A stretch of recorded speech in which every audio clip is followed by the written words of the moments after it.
coordinator. And our guest today is Dr. Eugenia Agard, the founder of Hugs Therapy. She's a doctor of behavioral health and a licensed mental health counselor.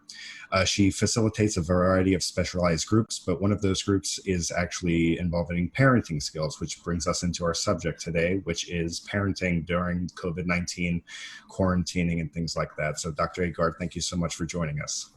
Yes, thank you. I thank you guys for having me here. I really appreciate what your agency is doing for the community. It's a blessing and it's so well needed.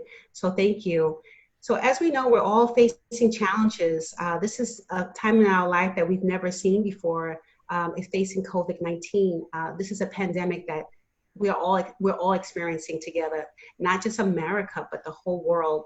Mm-hmm. And so with all of that that's occurring, we have to be aware of this is not just a physical condition, but this is also a mental health condition. So with that being said, we noticed that there's a lot of anxiety that's surrounded by so much uncertainty. People are experiencing fear, they're experiencing depression, panic attacks, and just anxiety and poor stress management, of course. So what happens is with the prolonged case of this, we've been in this for now a few months, right? And the longer we experience high levels of stress, we definitely have some kind of situation that can occur. We can start having mental health issues. We can fall into depression. We may not even know what it's called, but we're exhibiting those symptoms, correct? So it's important for us to be able to get the support that we need, especially knowing that there's special populations that need more support than others. And so I'm really glad that you're having this forum because we have a lot of mothers and parents who are there caring for their children. And right now, this is the most difficult time for them because there's so much change in terms of children not in school. This is unheard of. When has there been a time when children have not been in school for a large period of time, unless it was a planned vacation, summer breaks, winter break, that kind of thing. So we're really experiencing a change. Also, the dynamics in the home have changed. There's experiences where you don't see a parent. Maybe they're a frontline provider. Maybe they're an essential worker and they're just not coming home to prevent their child from and the family being sick. There's also cases where somebody's home and they're working now. They're working and they're working long hours. So the dynamics of the family have changed. Financially, we have financial structure changes where there's loss of income. Somebody's not working, right? Everybody's not fortunate to be able to hold on to their job during this time. So we have a lot of financial, social, economical issues surrounding this whole pandemic.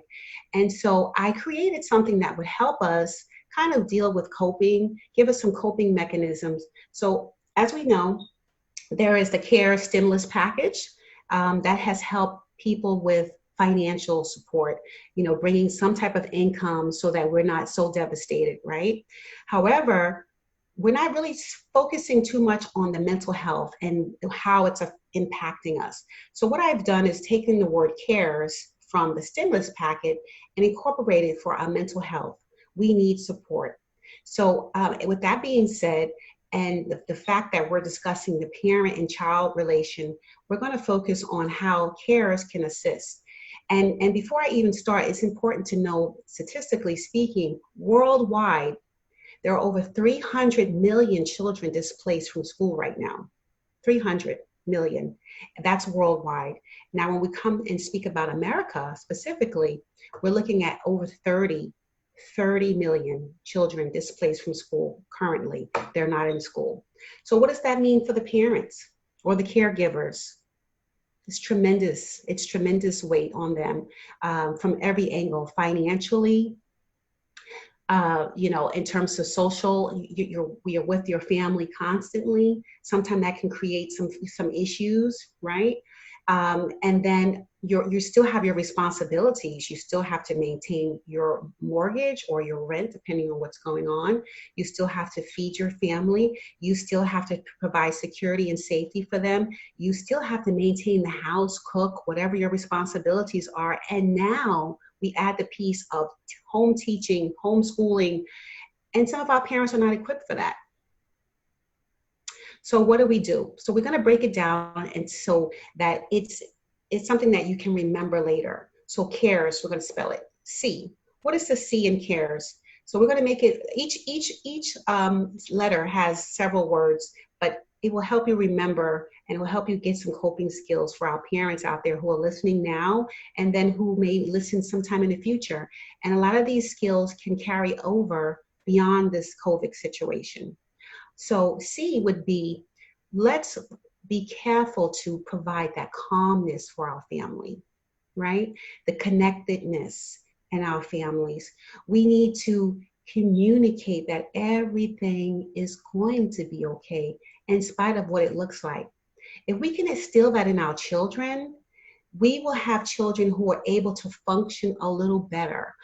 They'll be able to not have so much anxiety, because sometimes they're walking around full of anxiety, and it depends on what we're modeling. What are we modeling? So we want to model some sense of calm, some sense of it's going to be okay. And even if you feel as a parent, I don't know what's going to happen next. I don't know how I'm going to pay my bills, my car note. I don't know how I'm going to do this. I'm overwhelmed myself. You can feel that, because that's real. But the point is, what we convey to our children has to be age appropriate. So we do want to inform our children of what's going on, but to the level that they can handle it, not to a point where we're going to, cause them disturbances, mental disturbances. So we have to be very careful with that, especially with our youngsters. So we don't want to keep them in the dark. We do want to let them know what's happening, but in a way that it gives them security. So that is very critical. Like, great communication is needed right now. So that's the C word, communication, instilling calmness, communicating, giving compassion. So when we say compassion, I see that you're having a hard time. Maybe one sibling is dealing with it differently than the other sibling. Maybe one sibling's like, oh, everything's fine. I'm playing with my toys. I'm having a good time. Everything's good. And another sibling is just not well. We can't put one sibling down and say, hey, do as your brother. He's fine. What's wrong with you? We can't do that, because we all respond to crisis differently. So it's all a part of communicating, having compassion, and explaining. Great communication is needed, and instilling calm. And a part of the C's as well is consistency. Consistency, clear consistency is so needed. And what I mean by that is, as we spoke, the children are home, right? So that means that somebody's got to help them with the education. The school districts are providing information to the parents via email or some kind of portal. And so we have to help our children have consistency. They need to know that they cannot lay home all day. And some have fallen into that pattern. They're laying in the bed until 12 o'clock, and they're not on a schedule. There's no consistency in a routine or anything. So what we need to do is help our parents help our children. So maybe mimic the school, the way the school works. How does the school work? Okay, so we go in, we have instructional learning, we have breaks, we have gym, we have a recreational time, we have all of that incorporated. So what do? We mimic that. We mirror those things at home. So maybe from 9 or 10 o'clock in the morning to 12 or 1 o'clock, we're going to do some learning. We're going to figure it out. We're going to work, right? And then we're going to allow some time for breaks. We take breaks in school, right? We take bathroom breaks. We can't be a machine, so we have to allow for that. We also need to allow for lunch. We have to eat. We allow for lunch. That's the same program in school. We eat. So we need to break and have some time to focus and have fun, family time. Let's take the time from this particular activity and eat. Let's have fun. Then we go into our learning again. Then we may need to take some time with some recreation, right? We need to incorporate the moving. We have to get moving. And we'll talk a little bit about that later on. But the point is, we need to establish some consistency. If children are in school, they hear a bell ring, that means they're in, they're in room now, they're in course 1, they're in, this is the class 1, now where the bell's ringing, now we're changing classes, and now we're in period 2, and we're in period 3, and so forth. So, hey, some parents may want to even institute some kind of bell. Really, it can be, hey, Alexa, or Alexa can play a song at a certain time. And, you know, that means we're going to transition, guys, and make it fun. We can make it fun. Hey, what does this bell mean? Okay, Johnny, it's your turn to ring the bell. Let's go. Everybody, let's go. It's time to get organized. We can have fun. We don't have to make it so difficult, right? We want to create an atmosphere of learning, but we also want to make them know that they're okay. It's fine, so that there is not such a stressor on the children. So we want to, you know, ensure that we are creating, you know, calmness, consistency, and providing that service for our children. And remembering that this is an opportunity to teach and model, right? And one other point I want to make before we move on is that we need to know that there's a work area. We cannot have our children in every room doing homework. We should have some structure and some boundaries. Again, consistency. So if you deem the living room is going to be your place where the children work, or if you deem the kitchen table is going to be the place, wherever you deem is the place for learning, that should be it. And then we should have safety zones. That means if I'm over here, I don't have to worry about work right now, right? And the same thing goes for us. We have to also do the same thing. We have to model that behavior. So if we're working at home, a lot of us are, I am one as well, we have to model that same behavior. If we're working, then we need to have a designated work area. Don't carry that work in the bedroom. We also need a safety area. I don't want to think about doing work in my bedroom because that's my sanctity, right? So now again, we can do that if we have space. And so we have to be mindful that everyone does not live in a large, luxurious space, accommodations, and it's just not everybody's situation. So some people are living in smaller quarters, and that's fine. We can apply that too. Wherever you deem that work area to be, stay with it. If you only have a 1-bedroom and it's several people living in there, then let's just use this time then, and we block the time off. We're only doing work from this time to this time, and then we're back to bedroom time or relaxation or watching Netflix, right? So that is where the C's come in. So those things can be remembered. Calm, caring, communication, clarity, and consistency. So now we move on to the A and cares. What is the A? Well, we're talking about our children again.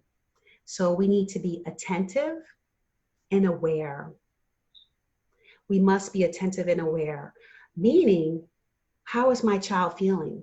How is my child dealing with this? Have I noticed some behavioral changes? Have I noticed that little Johnny or Jessica is changed somehow? Maybe she's becoming lethargic. Maybe there's a difference in the appetite shift where one is eating too much, or maybe someone's eating too much, right? Or too little. Perhaps there is a mood shift. Maybe there's irritable. They're exhibiting a lot of stress and you know, aggression with the other siblings, right? Why is that happening? Is it because that sibling is mad at the other sibling, or is it something that's manifesting here? And the only way it can come out is through aggression, because sometimes things are not as it looks, but it will come out. Whatever's going on will manifest. So it's important for us to be aware of what's occurring with our children, and not just the little toddlers, also our adults pretty much ready to get out of college, ready to go to college, our teens who are missing their prom, and they waited from last year and they dreamed of their beautiful dress and their suit and all of the accolades that come with it, the limousine and all of that. And what about the people going for graduation? They're not experiencing that now. That's been taken from them, and we don't know what that value meant to them, right? It had a lot of value for some people, and so we have to understand that we have to be attentive. Like, how are you dealing with this, hon? What are you feeling, and what can I do to help you overcome this? We can think of strategies. We can do a graduation from home. We can film it. You know, we can invite the family via Zoom, so we can come up with solutions. But the point is, we need to be attentive. In addition, there are some children that are experiencing some depression because school for them was a way of them getting those automatic high fives. They're on the team, right? They're attached to sports. They're like the star of the school team. And, and even if they're not, they enjoy going into participating in these activities, basketball, football, lacrosse, hockey, all the things that they can do in school, all the advantages that come. Now we find that they're not able to do that. They're not able to cheerlead. They're not able to be on some of the teams that occur, the readers clubs and all the different types of clubs that they can be a part of. Those things mean something to them. They receive their identity through some of these means, and now they don't have it. So we have to be attentive. How is this affecting them? And then how is this affecting you?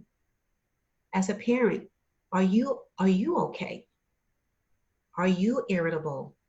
Are you pushing your children away because you're overwhelmed and it's somebody calling you every minute, mommy, daddy, mommy, daddy? And it's like, okay, I just answered that question and here you come again. I need some space. How are you responding to your children, right? We're human, so we may respond inappropriately sometime, and that's something for us to be aware of. So be aware and be attentive. So that's one of the things right there, okay? So now we're gonna move over to R. What is the R in CARES? Well, the R is remembering that we need to structure, we need to have routines, right? We need to reinforce and we need to reward our children. We need to reward them for positive behavior because we want to elicit that behavior consistently, right? Even if something went wrong, we don't want to highlight all the bad things because that's just like, okay, it's only time I get mom or dad's attention, so I'm going to keep doing these bad activities. I'm going to keep being annoying or whatever the behavior is. So when we see that our child has got up, he's brushed his teeth, he's on his routine, remember, hygiene is important. We can definitely wind up wearing the same clothes every day, wearing our pajamas, and we need to break that cycle because that leads to depression, right? It brings down our mood. So what we need to do is, hey, get in that shower, brush your teeth, put on some new clothes, and let's go. So we're establishing those routines and we're awarding them, we're praising them. And rewards don't mean money. We can do simple things like, hey, you did that so well, you get to choose what dinner we're having tonight. Do you want pizza? Do you want hamburgers? Do you want, steak? Whatever the options are in your house, vegetarian. What do you want to choose? Okay, you get to pick the movie tonight and let them know why. Because you did such a great job. You did your homework. I didn't have to remind you. You made up your bed. I didn't have to remind you. You got in the shower. You look so well. You combed your hair. You're just doing a great job. You helped your sibling. There's so many things that we can pull out of our children that they're doing right. So let's remember that we need to reinforce, reward, and help them continue with their routines, right? Now for us, again, we have to remember we're in this too. So as parents, what do we need to do? We need to refresh. We need to relax. And we need to remember that we're human. We're human. So we're not going to always get it right. So we cannot beat ourselves up. We will not always get it right. And that's okay. For example, in the beginning, maybe at the beginning of this quarantine, your children were doing whatever they want, barely doing their homework, just doing whatever they want. Get up, whenever they feel like it. The room is a wreck and there's just no structure. Well, it's still okay. We can get that structure back little by little. Hey, we need to change how we were doing some things. We've been in this for over a month and a half, going on 2 months. We need to start doing some things differently because we know the schools are closed, especially in Florida, we're closed. Most states, they're closed for the end of the year. So we know that we're not going back. So let's restructure. And one of the key points to mention is some schools, unfortunately, are telling the children that because of this crisis, as long as they turn in something, they're not going to fail. So some children are saying, okay, they're not taking it serious. So we need them to buy in. We need them to buy in what's going on. You know, this is for me. This education is for me. So we need them to buy in. Okay, so that is really important, very key. So we have to do that for our children. So again, we remember we're human. We're not perfect. No one is perfect. None of us walking the face of this earth are perfect. And so we learn, we use this as a growth opportunity. Reinforce, praise, reward. We're all doing something right. And that goes for your spouse. Reward and praise them. Hey, honey, thank you for helping me with the kids. It was, you know, I needed a break and thank you so much. You saw that I needed a break. Thank you so much, right? There's so many things we can pull out that are good. And it's very important that we find the good in this. We have to find the good in this. There is good in this. So that is where we are with the R. So moving on to the E in cares. Oh, that's a good one. That is a good one because there's so many things. So the first thing is the emotional check-in. Constantly, this is throughout. We kind of spoke about it and awareness and being, you know, alerted to what's going on with your child. But remember, check-in, emotionally check-in to yourself and your children. How are you doing? How am I doing? How you're doing affects how I'm doing. It really does. How you're doing affects me and how you're doing and vice versa. It's just we're enmeshed. So if you're feeling down, it's going to affect how I feel and vice versa. So be aware, emotionally check in. Now, we said we would come back to this when we said the children were doing exercises, you know, create that recreational activity. So exercise is so critical for us. And this is something we can continue to do. When we exercise, it is a scientific proven fact that we receive so many benefits for our health. Exercising gives us an automatic feel-good release of the chemical, which is formed from the brain and the spinal cord. It releases this hormone that just makes us feel really good. And so what that does is gives us an automatic boost in our mood. It lowers our anxiety and it lowers our stress level. And then what does it do for our self-esteem? It gives us a boost. It gives us an automatic boost. It gives us a boost of confidence and it helps us go to sleep. We know that we need at least 7 to 8 hours of sleep. So exercising, not at the end of the day, because we need to be able to, you know, get those hormones working, not at night, because then we're kind of keeping ourselves up. But we want to be able to exercise, and that's going to help us be able to rest. It does so many wonderful things for us. In addition to that, the good thing about exercising is that you're getting out. You know, you can do it outside. You can walk in the neighborhood. You can go in your backyard if you have a backyard, or go around in the park area, whatever you can. I remember 6 feet social distancing, but you know, you get out. And then the good thing about getting out is that we get automatic vitamin D from the sun. Especially here in Florida where we live, we are blessed with beautiful weather consistently. So we can get out and get the natural vitamin D coming into our body and blessing us with that extra benefit. So as you can see, the exercise is phenomenal and we can continue to do that. It's automatic benefits. And also eating is another E word. Eating proper, eating healthy, balanced meals is very important. We definitely can, you know, plan to eat well. We can go online and we can Google YouTube videos and try dishes out. That's fun for the family. Trying, hey, you pick out a recipe now. You know, we can all agree. You know, everybody will get a chance to pick a recipe. We can cook. We can find really nice, healthy recipes that we can cook. And in addition to eating healthy, is we're not consuming the coronavirus pounds. We don't want them. We don't want them because we're sedentary. We're sitting more than we were before. We're not as active. We're not getting out. We're not socializing. We're sitting a lot. So we don't want to get those coronavirus or COVID pounds. We don't want them. We don't want them. Goodbye. So that's another way for us to instill feeling good, coming out of this, looking well, feeling healthy. And so that is just a blessing for us. So there's something that we need to, be mindful of, that we can do that. And then finally is the E is embrace. The embrace. While we are social distancing, and I really don't like that word, I usually refer to it as physical distancing, because we need the connectedness, right? We need to reach out to people. There's many platforms. There is Zoom, there is Meet Now. There are games for children that they can play, which is, inside their games, they can communicate with other people. Even before this happened, they're playing with someone from another state or their friends. I'm like, oh my gosh, who are you talking to? Oh, this is my friend.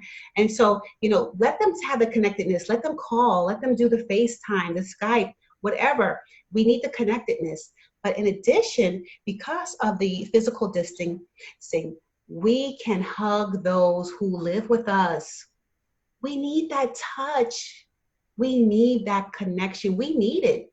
Most people need physical touch, And so if you look up hugs, it does so many things for us. It helps us, again, release those happy mood, happy sensations, that serotonin that comes out, and it blesses our body with happy, feel-good emotions, the connection. We feel wanted. We feel that we're a part of something. It also lowers our blood pressure. I mean, I can go on and on and on about the benefits of hugs. And this is why I named my agency Hugs, because it is so therapeutic. And so hug yourself, hug your loved ones that are in your home. It's very important. It feels so really good. So, and then finally, we're moving on to the last step. And again, this is something that we all need and we hear all the time. And that is self-care. Self-care. Oh my gosh, self-care is needed. We have to know when to turn off. So like, for example, we're working at home as parents. Some of us are working beyond the hours that we're supposed to work. When we go to work, and some of us are guilty. I know I started off very guilty of this when this first started. I was very guilty, and I had to wake up and bring my awareness to, oh my God, you're doing too much, and it's not healthy. But we have to realize that there's a turn off time. Just like we go to work, we may have a shift from 9 to 5, whatever that shift is, we leave, right? We leave that office. But for some reason at home, we can't distinguish, we can't cut off. So we're working beyond the 5, we're working beyond the 6, we're working beyond the 7, we're taking calls from staff members, and we're sending emails, and we're doing all these things, uploading, and we have not turned off. That is not a good form of self-care, because we're running ourselves down into a hole, right? So we have to remember that just as we have time limits for our children, we structure them, we have to structure ourselves. Self-care. We are no good if we are not good to ourselves. So how many of you guys here have flown a plane? Have you rode on a plane before? Have you been a passenger on a plane? I've been on the plane, yes. Yes. So what do we hear when we fly, when we're a passenger and we hear the announcements? Put it on the mask on yourself first. Yeah. Absolutely. So we need to put our own oxygen mask on, and they specifically state on every flight before we take off, that if anything should happen with the cabin pressure, the oxygen mask will fall. Should that be the case, you must put your own oxygen mask on first before you assist anyone else. So what does that mean to us? What does it mean? We have to pour into ourselves, or we're no good for no one. And our children need us. So if we're passed out, what happens to our children? We have to deposit love back into us. So I need everyone to understand, self-care means you need to take a break. It's okay. You deserve a break. If you live in a 2-parent household, share the responsibilities with your partner, right? If you don't live in a 2-parent household, and maybe you have an adult child that can assist in some manner, have them take some responsibility, that's of age. And if you do not, because we have to be mindful, everyone is not living in a 2-parent household or has support. So what do we do in those cases? We have to know that that mother or that father has to use that time appropriately. So in the morning, this is when we can get our oxygen before the kids get up, before they get stirring. Take that time to do whatever feels good to your spirit, whatever that is. If it's reading, if it's working out, if it's dancing like you're crazy, nobody cares, it's okay. If you just want to veggie out on Netflix or whatever, listen to music, whatever your thing is, take that time and take your oxygen. And then you have the opportunity again at night. Get the kids in a routine. They need to be sleeping by a certain time. They need to be in their room, quiet time. If they don't fall asleep, they still need to be in there. That's your time. And you have to really do it. You really have to exercise this, because if you're not here, you can't help anyone. You know, so it's very important. So I don't want to go into all of the self-care techniques, but I did provide some information with the little flyer. So perhaps this will be available to you to read in details, 8 self-care tips. It's really profound, and it's something that we can implement all the time. Of course, stay away from the news. The news is a trigger for so many people because it's not great news. It's not great news. It's people passing and people holding on, and it's just a trigger. So if you feel that watching the news is a trigger for you to set you off on anxiety or depression, that's not self-care. Very limit news blocks. If you want to be aware, yes, be aware, but not over inundated with every news station. You're going from this station to this station to this station, and then your Facebook media or your social media, if you turn it on, you know it's going to be in the news feed. So maybe you need to take a little break from that, right? So these are things that we can do to assist ourselves and put our own oxygen mask on and provide self-care. And the last S is smile. Everybody smile. Do you know another way that we get natural hormones that release is through smiling? Oh my gosh, that's how I start my morning. Every morning, I've been doing this for a few years now. No matter what kind of day I had, no matter what type of day you have, if you guys could start implementing, or the night before, if it was troublesome or you have things on your mind, it doesn't matter in terms of you putting a smile on your face. Of course, your emotions matter, but I'm saying in terms of putting a smile on your face, the moment you know that you are alive, the moment you know that you are alive in this world, you need to smile. It changes your outlook for the day. And so for a little experiment, I want you to unmute your phone and unmute your screens if you can. And I want you to say the word hello without a smile. So let's try that one first. Yeah. Hello. Hello. Hello. Good. Now, put a smile on your face and say the same word. Hello. Hello. Hello. Did you notice that? Yeah. Mm-hmm. It does It's a sound big difference. different. It sounds different. You feel different. Mm-hmm. It is, and this is what's happening in the body. These things that are very simple to do at no cost really it wires the brain. It wires the brain. And it releases things. So I'm telling you, these things work. I use them. And so I would love for you to start implementing some of these strategies and techniques, and remember the word cares. I care for me, I care for you. And so I want you to remember these things. And I think that we would get through this. Mm-hmm. Yeah, I think so too. Right. Well, thank you so much for sharing all of that. I really hope that some parents out here that are listening really, this helps them, because I know that there are so many parents that are just looking for some sort of resource, some helpful tips in this time, because this is so unprecedented. We're all just kind of operating without wires right now. So thank you. You're so welcome. Thank you. Yeah, of course. So we were just wanting to go into some questions. Let's see.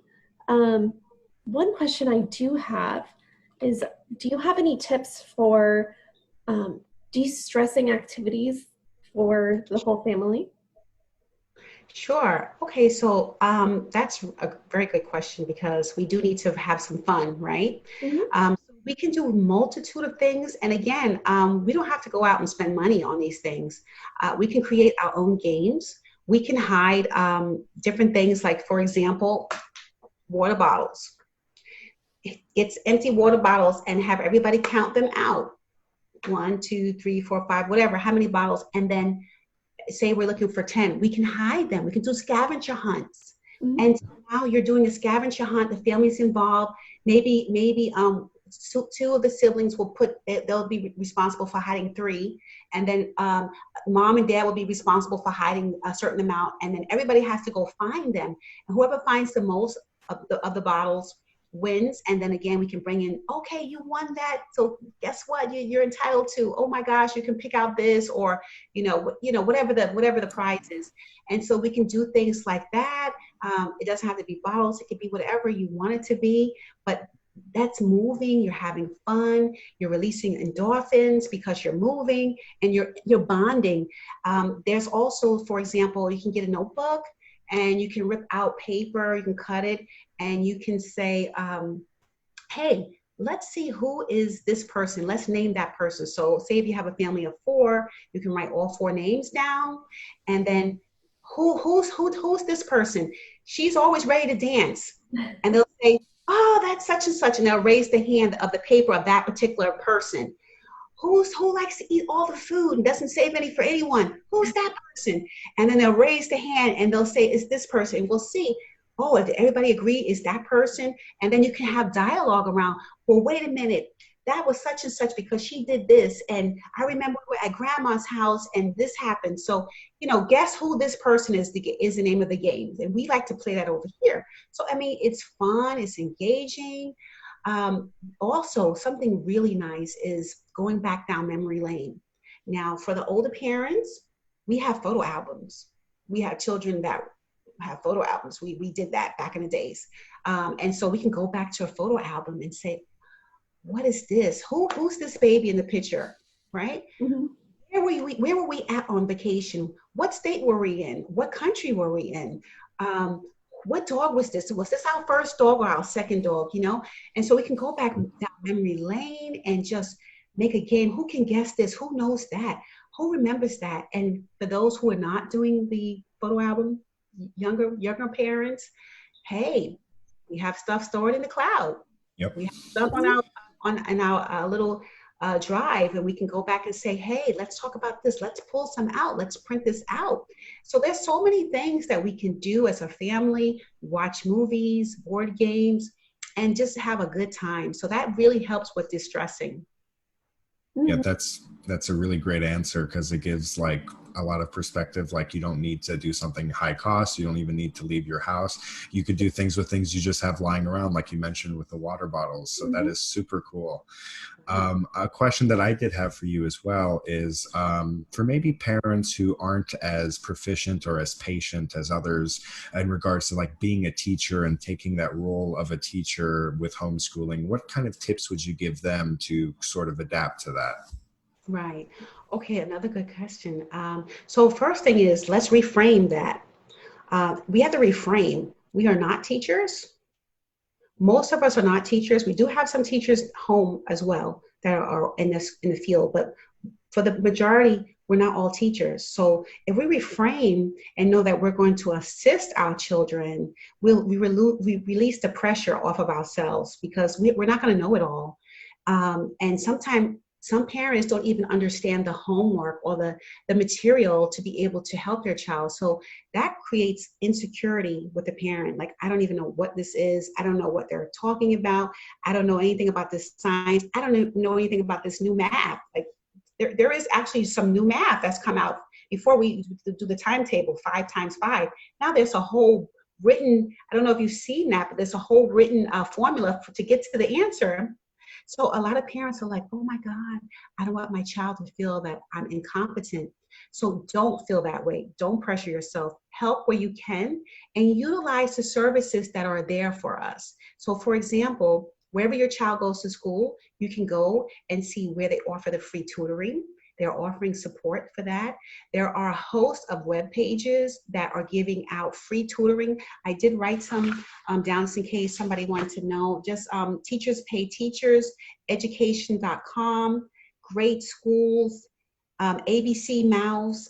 There's so many things. And depending on your school district, there are so many resources because they know the complexities of this situation. So the main thing is help your child, provide the structure, let them know that I can help you where I can, but we're going to contact this person. And then I know for Orange County School District, they have a website. You go on their website and it says distance learning, and they give you a ton of resources and support on how to do certain things. And of course, we have YouTube. YouTube is the answer for so many things. Oh my gosh, there's tutorials for everything. So utilize those services. But again, parents, don't pressure yourself. Remember, we're not perfect and we don't pretend to be. We're just going to help our children. Yeah, it's why teachers are teachers and parents are parents. There's two different things. So we need to be compassionate, Yes. Parents need to have that self-compassion and know that there's a reason that there's people that are hired to do this, that they've trained and learned to do this. Exactly. Yeah, so with that said, we've touched on school-age children. Do you have any specific advice that you would give to parents of possibly infants or toddlers instead of school-age children? Sure, thank you. So yeah, well, they're facing the same dynamics. Again, some people are displaced, or they're two in the home and they're overwhelmed, and especially little ones. You have to be hyper vigilant with them. What are they getting into? Why are they quiet? What's going on over there? So yeah, so the main thing is if it's a two-parent household, it's important to share responsibilities so that we prevent burnout. Right? We want to share the responsibilities of caring for that baby or that toddler because they have to be cared for. They have to be attended to. They have to be changed. They have to be fed. They are not able to do things for themselves, and sometimes they're crying and we don't know why. So it's very important for us to take that responsibility. Hey, Monday through Friday, I'm going to care for the baby from 9 to 12, and then you get the next shift, and then we'll share the later shift. Whatever works for you guys, whatever you communicate. The main thing is to communicate.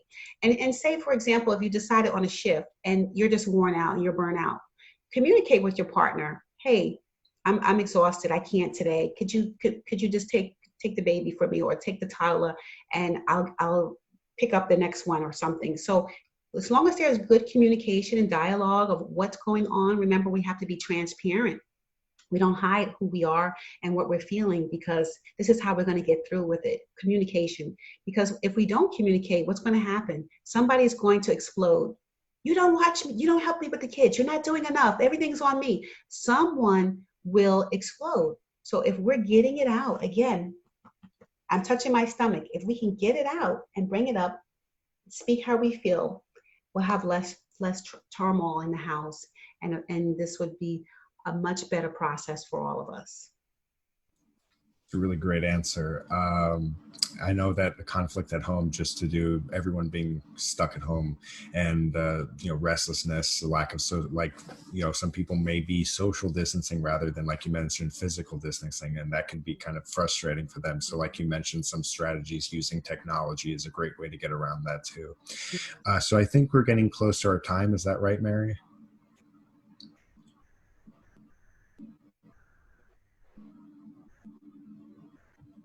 You're still muted.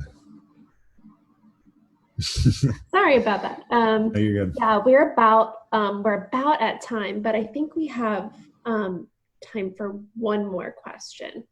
Cool. Yeah. So I just wanted to ask you this one, which I think a lot of people who are struggling with this right now, How about parents who maybe feel a bit inundated from working from home, taking care of their children, and it seems that they don't have any time? What would you recommend for them to make that time to engage in some of those self-care tips that you've given?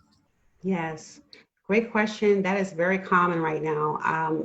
Everyone's going through it. So again, with this pandemic, it's something that we're all experiencing together. And so what we can do is just advise them, hey, go down to CARES, read each description and follow it. It will really help you because we're trying to multitask. And we have to remember that the main thing is that we're doing the best that we can with the situation that's presented to us at this time, right? We're using our resources that we have at this time. We are not perfect, but we are going to do our best.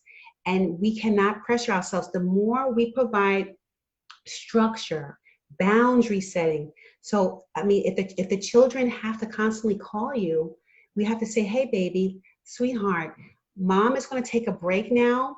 Everything's fine. You guys ate. You're comfortable. You know, you're fine. Mom's going to take a break right now. Let's let mom sit over here for a little while. I mean, we can communicate what our needs are. Same thing is we're telling our children, hey, you need to communicate.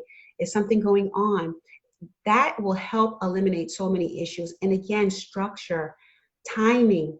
From this time to this time, work is over. This time belongs to me.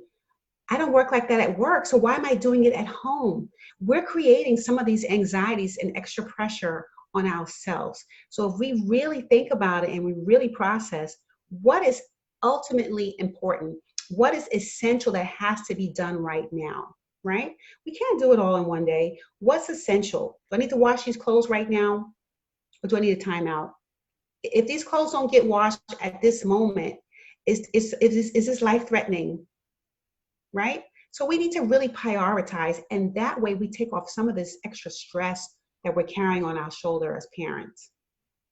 So I would say that would be the best answer, and continue to read down all the way down from the beginning.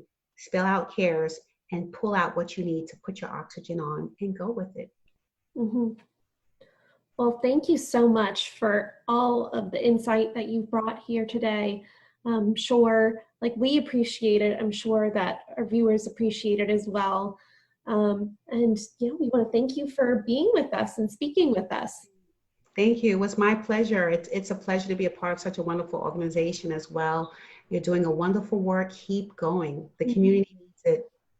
Okay. Yeah. Well, yeah, this is our passion. So we want to make sure that we have these resources for our community during this time.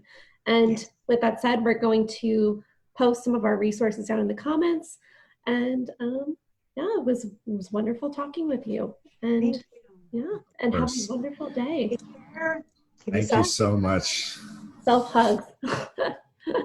All right. Have a good day. Thank you so much, Dr. Agard. Thank you so much. God bless you guys. All right, you too. Bye. Bye.